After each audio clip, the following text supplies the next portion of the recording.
mahasiswa, yaitu 2902 1501 26. Alhamdulillahirrabbilalamin, wabihi nasta'inu ala umuri dunya waddin, wassalatu wassalamu ala asyrofil anbiya'i wal mursalin wa ala alihi wa sahbihi ajmain amma ba'd. Yang saya hormati Bapak Adin Sudarman, SAG MPD, selaku dosen pengampu mata kuliah Pendidikan Agama Islam, yang mudah-mudahan senantiasa selalu diberi kesehatan, diberi panjang umur oleh Allah Subhanahu wa Ta'ala. Dan marilah kita panjatkan puji serta syukur kepada Allah Subhanahu wa Ta'ala yang mana telah memberikan kita berbagai macam kenikmatan, di antaranya nikmat iman, Islam, ihsan, serta nikmat sehat walafiat. Salat dan salam tercurah limpahkan kepada junjungan Nabi besar kita Nabi Muhammad SAW beserta keluarga, sahabat, dan para pengikutnya, yang mudah-mudahan kita selaku umatnya selalu mengikuti ajaran beliau. Baiklah, di kesempatan hari ini saya ingin menjelaskan tentang resume buku 365 kado inspirasi untuk guru kehidupan. Langsung saja kita ke slide berikutnya. Bab 1 membahas tentang meluruskan niat, memantapkan hati, membulatkan tekad. Setiap amalan itu tergantung niatnya. Syarat diterimanya amalan manusia yang berbuat kebaikan dibangun oleh niat kebaikan. Ikhlas dimulai dari pikiran, ditanamkan dalam perasaan, dan dibuktikan dalam sikap dan tindakan profesi. Sebagai seorang guru multi level, pahala kebaikan bagi guru yang penuh kemuliaan, guru terbaik di hadapan Allah Subhanahu wa Ta'ala adalah yang terpuji akidahnya, terpuji keikhlasannya, dan terpuji akhlaknya. Kita ke slide berikutnya.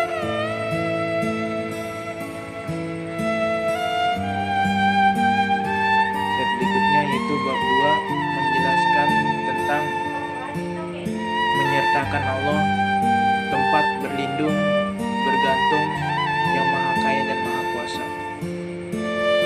Hendaklah setiap muslim senantiasa menyertakan Allah Subhanahu wa Ta'ala dalam setiap kegiatan pendidikan dan pengajaran melalui ibadah yang dikerjakan, karena hanya kepada Allah Subhanahu wa Ta'ala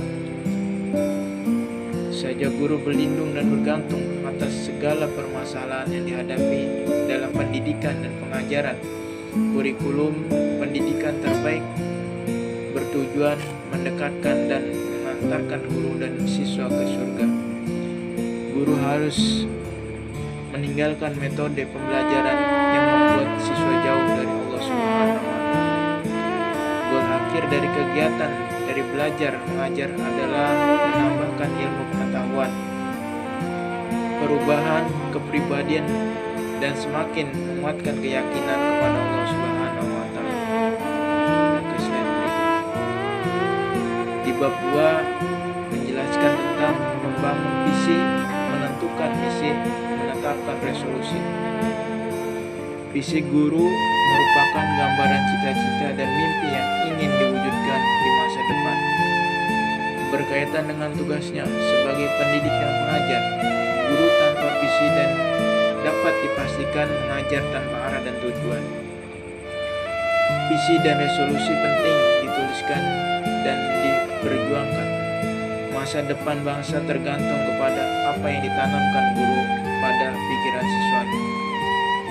Guru harus mencari 1000 cara untuk berpikir positif terhadap muridnya. Di tangan guru yang baik, sekolah menjadi surga untuk muridnya, dan begitu pula sebaliknya. Jadi resolusi adalah komitmen pribadi yang dibuat di awal tahun dan dievaluasi di akhir tahun. Resolusi tanpa komitmen adalah catatan yang tidak berharga tanpa makna. Berusahalah menjadi manusia terbaik yang senantiasa menyebar kebaikan. Kita ke slide berikutnya. Di bab 4 menjelaskan tentang merencanakan kebahagiaan, kesuksesan dan kemuliaan di masa depan.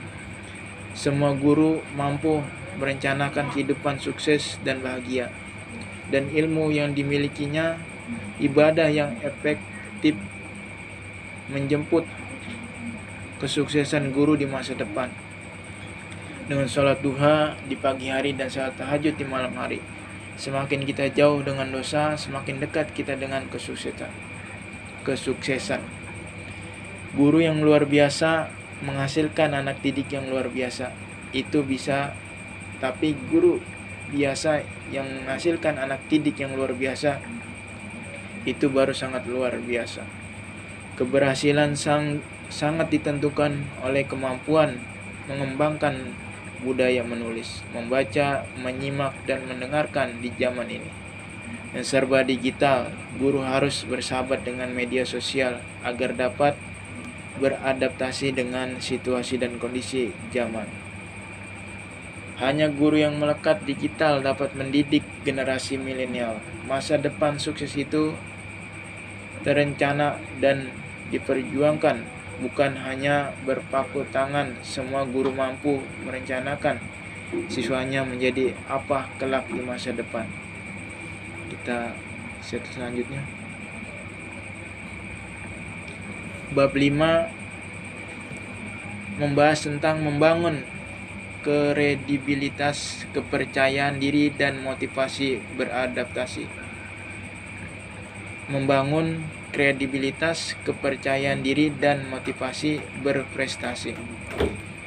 Kado terbaik guru terhadap muridnya adalah memberikan inspirasi dan motivasi. Guru harus bijak memilih kata, karena kata-kata guru bisa menjadi motivasi atau sebaliknya, membunuh motivasi itu sendiri. Guru juga tidak berlebihan dalam memberikan pujian terhadap muridnya, sehingga pujian yang profesional dapat membangun mental pemenang, dan pujian yang berlebihan membangun mental pecundang.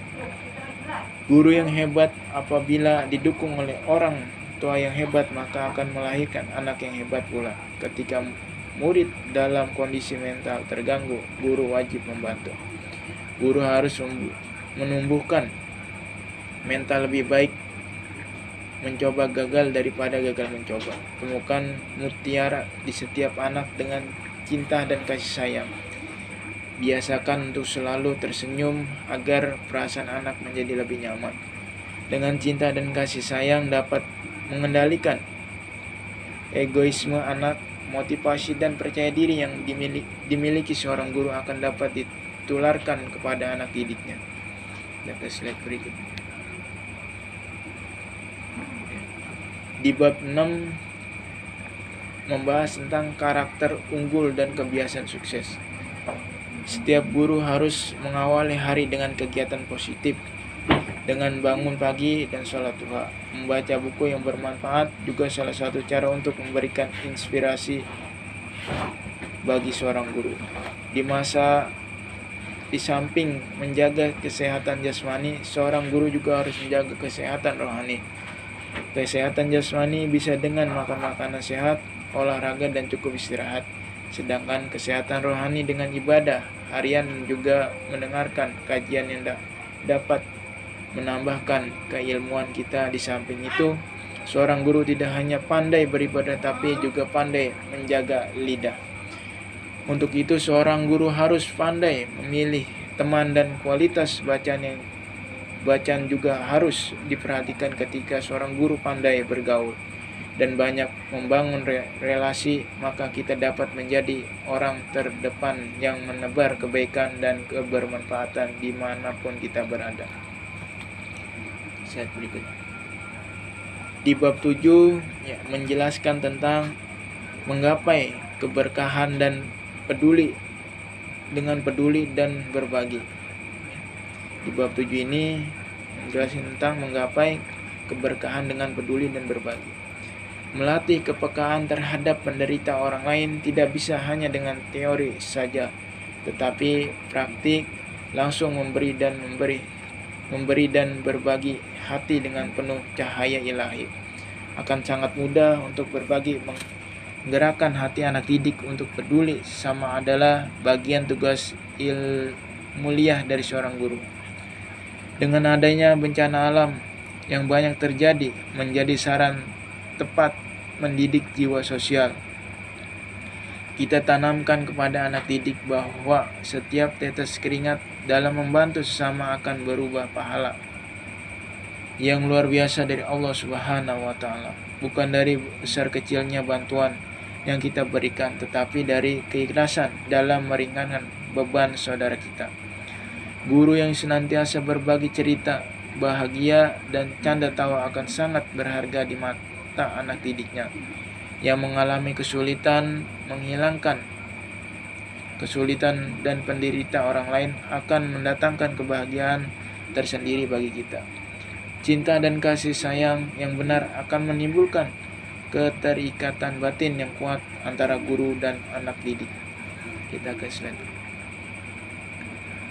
Di bab 8 ini menjelaskan tentang mengasah, membangun kemampuan manajerial dan kepemimpinan. Mendidik kepemimpinan siswa di masa kini adalah salah satu upaya guru berkontribusi untuk perbaikan negeri.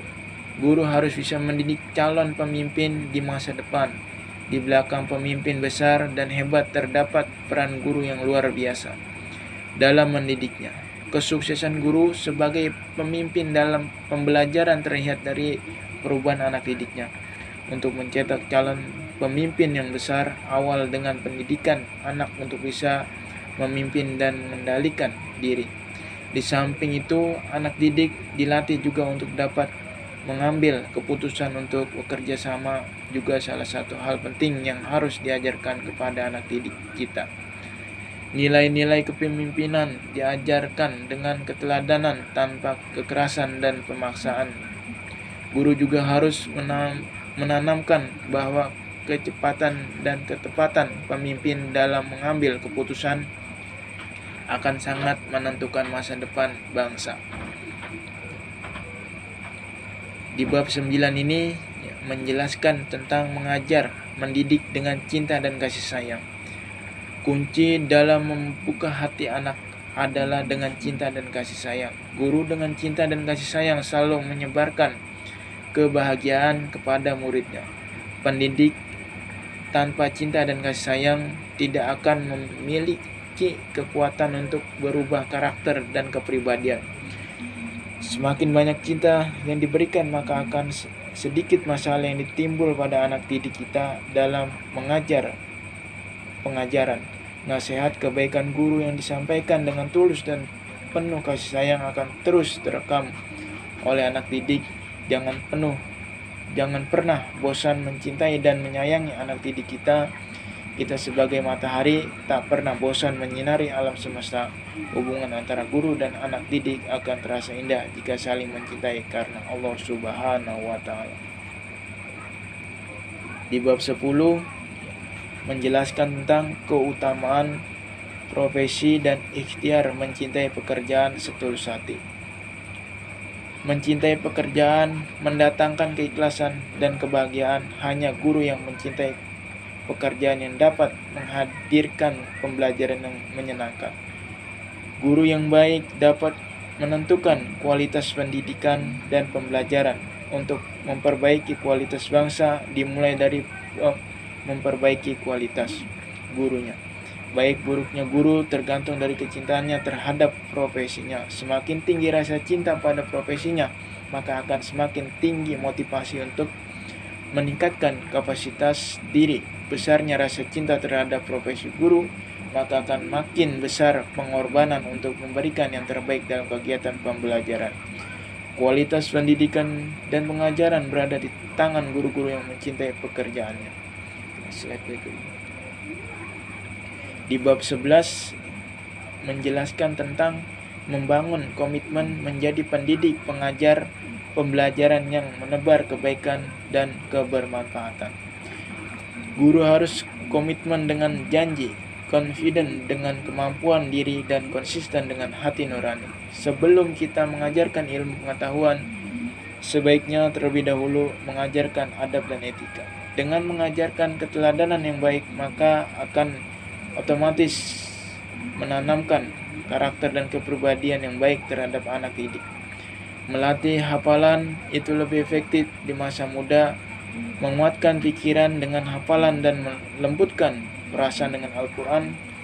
Kolaborasi guru dan siswa membuat buku produk belajar mengajar menjadi tren. Program sekolah inovatif membangun budaya literasi. Dengan menguasai banyak bahasa, maka kita dapat menguasai dunia. Dan slide berikutnya. Di bab terakhir yaitu bab 12 menjelaskan tentang berbekal untuk kehidupan abadi yang diridhoi. Kematian tidak usah dikhawatirkan dan tidak takut, tetapi dihadapi dengan kesiapan bekal amal kebaikan, dengan mencintai Allah sepenuh hati dan beribadah semaksimal kemampuan diri sebagai bekal di akhirat nanti. Menanamkan keyakinan adanya kematian dan hari pembalasan merupakan nasihat guru untuk anak didiknya. Guru harus mampu membuat kurikulum mencetak anak cerdas ilmu pengetahuan dan mencetak cerdas menghadapi kematian. Awal setiap kegiatan dengan motivasi dan diakhiri dengan nasihat kematian, dengan selalu berbuat baik dan memberi yang terbaik tanpa berharap balasan kebaikan akan memberatkan timbangan amal kebaikan. Pilihan terbaik kematian adalah husnul khotimah dan bukan su'ul khotimah. Mungkin hanya itu yang bisa saya sampaikan dari ke-12 bab tersebut. Ya, mudah-mudahan apa yang saya sampaikan dari ke-12 bab tersebut bisa bermanfaat kita semua.